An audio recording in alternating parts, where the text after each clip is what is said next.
time once again for the manga tournament as we look at Hell's Paradise versus Beastars. Let's get started.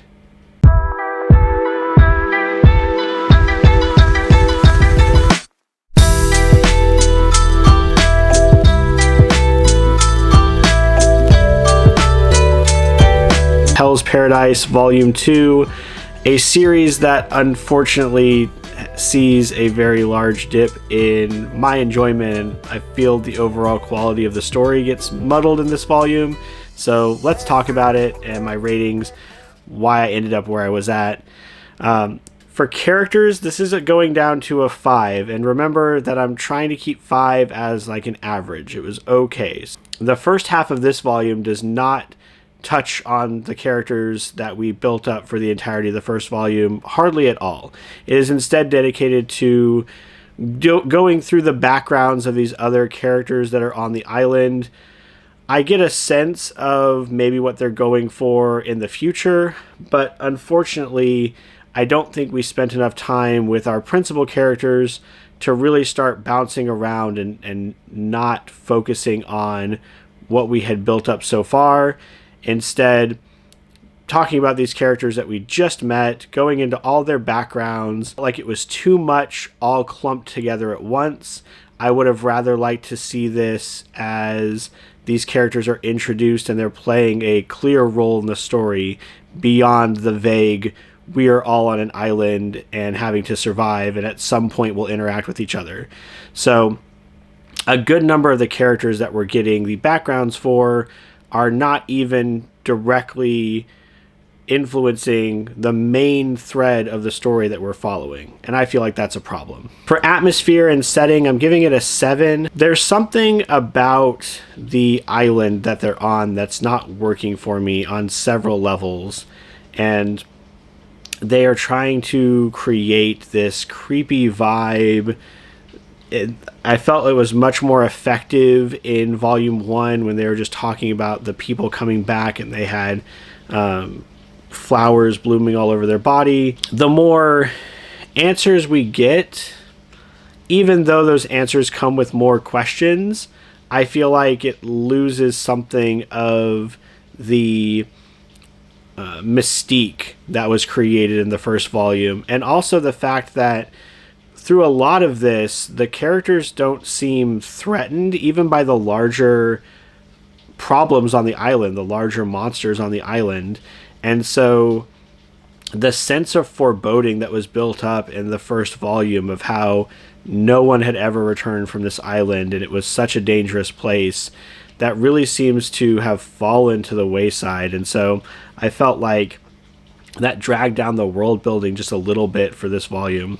Writing and art is also getting a 7. I feel like it's well illustrated, but nothing about this volume is going to stay with me. It is all very clean, it is all very crisp, and the fight scenes are well executed. There's no moment out of this volume that really stuck with me after I put it down. In the case of this book, the role of women is a big issue that is discussed at length, and the way that it's handled in here is muddled on a number of levels that I think we're going to have to get to when we talk about relationships and logic. Plot, I'm giving a 7 as well. The first half of the book was, again, cycling through these different characters. I felt like the second half of the book was very strong. There's a particular fight scene, and I enjoyed the fact that there was a clear end goal for the fight that they had to reach, and they had to actually work together in a clever way in order to reach that moment where they were able to be victorious over the person they're fighting against. And I really liked that.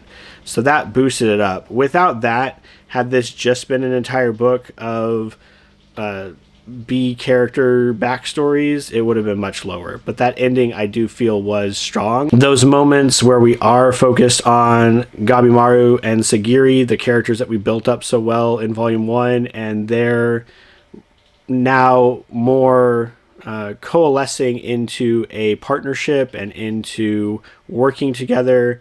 I felt like that was strong. It's just a shame that half of the book was taken up with these side stories. Intrigue, I'm also giving a 7. Something is not working about the mystery of the island for me. They are introducing elements that keep on raising questions. The monster designs are bizarre and intriguing, but there's just something that isn't quite clicking. We did such a good job of establishing the island as a dangerous, mysterious place that once we're bringing down the veil of that mystery, even when we're not getting all the answers, when we're just seeing what creates the flowers that bloom all over people, or we're seeing the monsters that roam the island, it takes some of that mystery away, takes some of that intrigue away.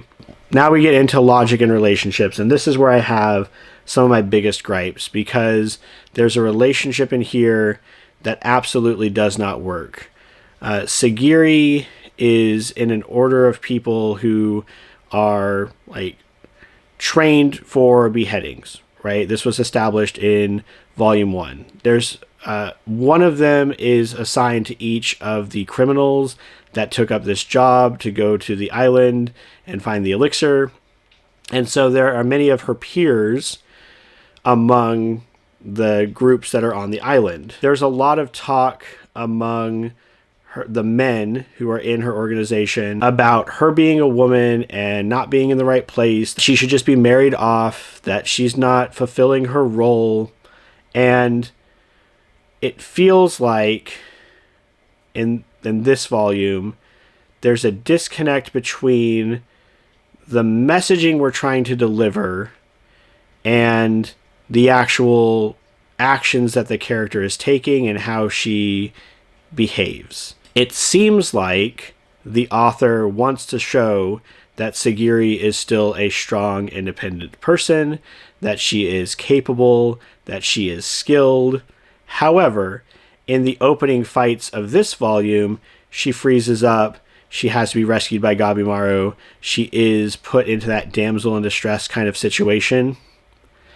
Then this is further complicated or further exacerbated by one of the other men in her group coming in and again rehashing those ideas of she should be married off, she should be fulfilling a role as a wife. He's berating her for this for maybe a third of this volume, so it's not an isolated incident. He also talks about how she shouldn't have taken this other person's sword because a sword is a warrior's soul, and she is like besmirching his name by taking it up, and because she's a woman, she's not really a fighter in his eyes. So, like, really heavy-handed misogyny going on. And again, that would be fine if it was just the character and the story was not like working to back that up with her seeming struggles with the fights that she's having. Moments after having one of these conversations with Sagiri, this character is wounded and immediately turns around and is like, "You should take my sword." It's like, I know I said it was a person's soul, but like I really have faith in you and I really trust you. And then he has this monologue in his head about how he knew from the start that she was one of the strongest among them, and it's just like feels like such a cop out.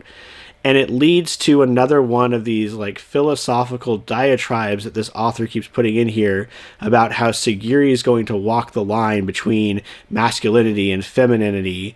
And it doesn't work because this character has spent so much time belittling her that I do not buy into his sudden reversal of his attitude toward her at the very end. That was bad. Okay, that was terrible. The other backstory relationships that we get are so-so. They're middling. They're fine. I don't really care about any of those characters yet because I don't know who any of them are. And I know the backgrounds are supposed to be helping me with that a little bit, but maybe it would have been nice to see them take some actions alongside the main characters first for me to be invested in them in any way. So that kind of gets a middle of the road. And then, like I said, the end, the relationship between Gabimaru and Sagiri is actually really well developed, and the fight at the end really highlights that. So it's this weird mix in this book of just all sorts of things going on, things that are working pretty well, things that are okay, and things that are outright terrible. Further development of these two main characters is really what's driving this story forward. My overall enjoyment for this volume was still an 8 out of 10. I still had a lot of fun with it. It is not as strong as the first volume was because it spends most of its time not even building off of what came before.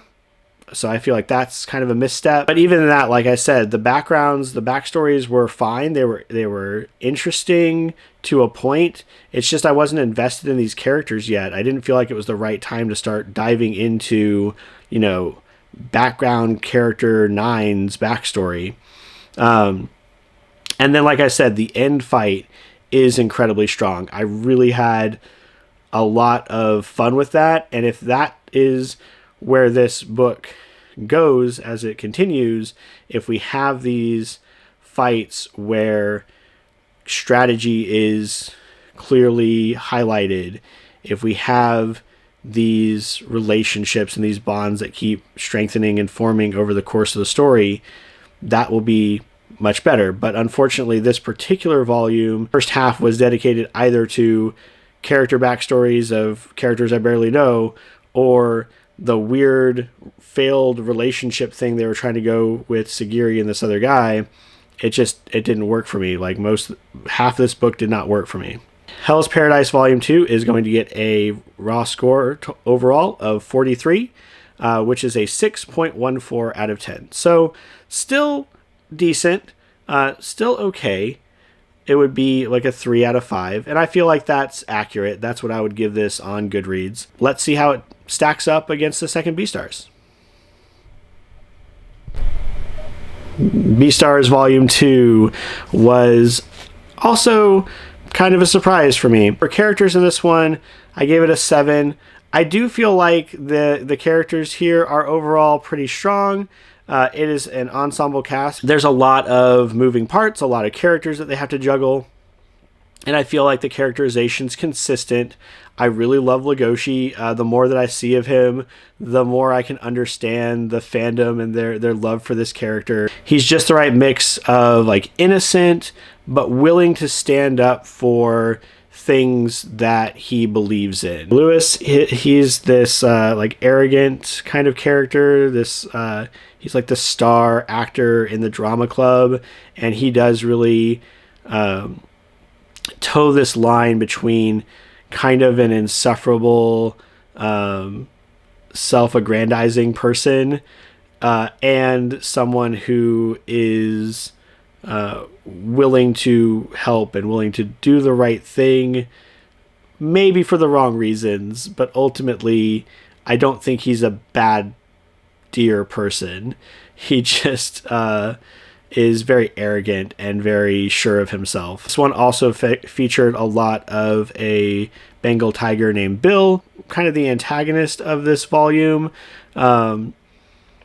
But even his motivations seem believable given the framework of the story. So overall, I thought characters were pretty strong. Atmosphere and setting, I'm giving a 7 as well. The world that we've created with the carnivore and the herbivore characters and the school setting, I felt was going to be very derivative of something like Zootopia, but it is really well realized, and I feel like even though we're following the exploits of a drama club at a college, it still has a lot of very believable facets that juggle both kind of the slice of life feeling you would get if this was just humans in that setting, but also incorporating elements of the world where these animals all have to work together, and it works together in a really nice way. It's a very good blend. Art and writing, I'm giving a 5 as, like, again, average, middle of the road.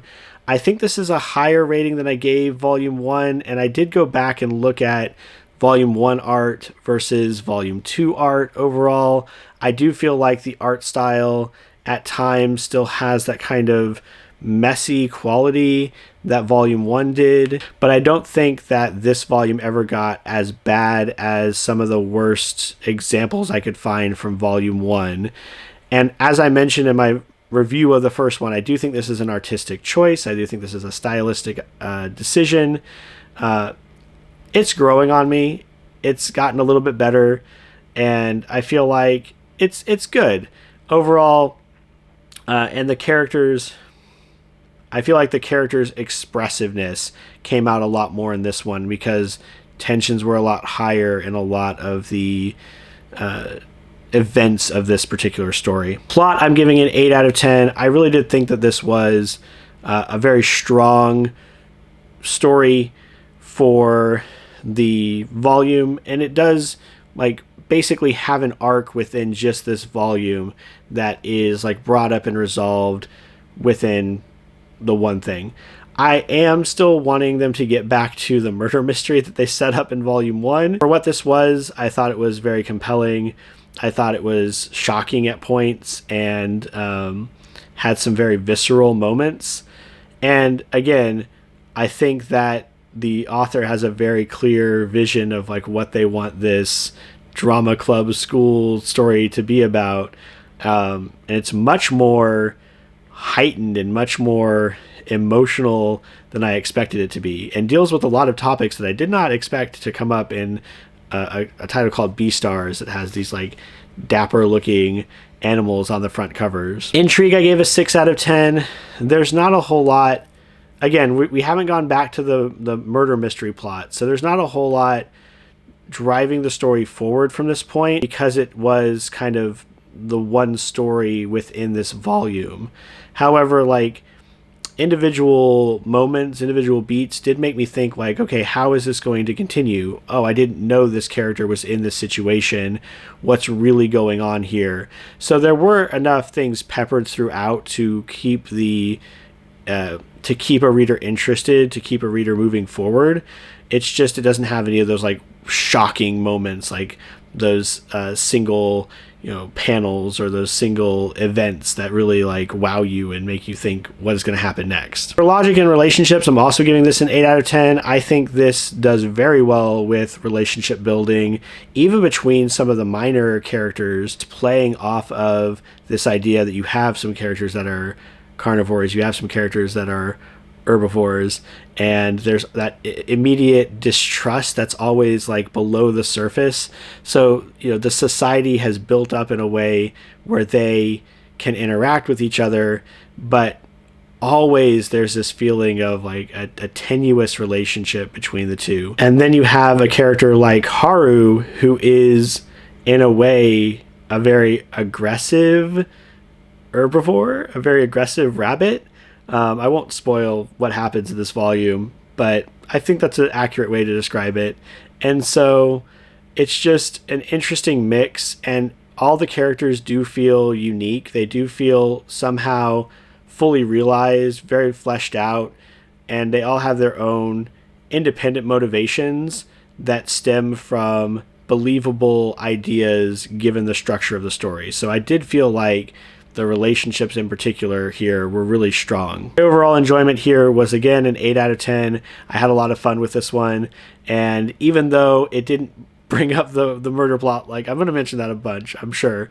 Even though it didn't bring up the murder plot that hooked me with this first story, it was very intriguing. It was very exciting. It was very dramatic, and it surprised me in how much it drew me in with this second volume. So a very strong showing from Beastars on this round. Raw score for Beastars Volume 2 is a 49. That means it has a 7 out of 10 rating, which would be about a 3.5 out of 5. So yeah, it would get a 4-star rating on Goodreads, which again, I feel like is accurate. Rather surprisingly, I did not see this one coming. Going into round 2, I really thought that Hell's Paradise was going to take this one. Volume 1 reminded me so much of Blade of the Immortal, which is one of my favorite all-time manga series. And I thought that it would continue that trend, continue that focus on those main characters, and then it just didn't. And again, we're seeing in this matchup the importance of consistency, of like that consistent writing. Beastars is only 1 point off from its volume 1 ranking. Beastars, surprisingly, is going to move on and get to the semifinal round against whatever comes out on top with That Time I Got Reincarnated as a Slime or Chainsaw Man. I think of all the matchups we've had so far, this is the one that I did not see coming. I didn't see Beastars as a semifinalist, especially after that first volume. Like, going into it, I knew nothing other than it was a popular series. But after that first volume, I wasn't really feeling it, and I didn't know what direction it was going to be taking. I still don't feel like I have a good handle on the direction it's going to take, but the volume itself, on its own, was very strong. So we'll see how that works out. I hope you enjoyed this look at our latest matchup in the manga tournament. As always, please remember to like, comment, and subscribe if you are a fan of either one of these titles.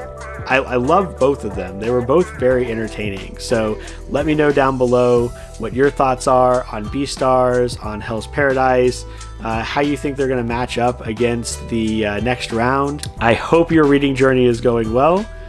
Until the next one, take care.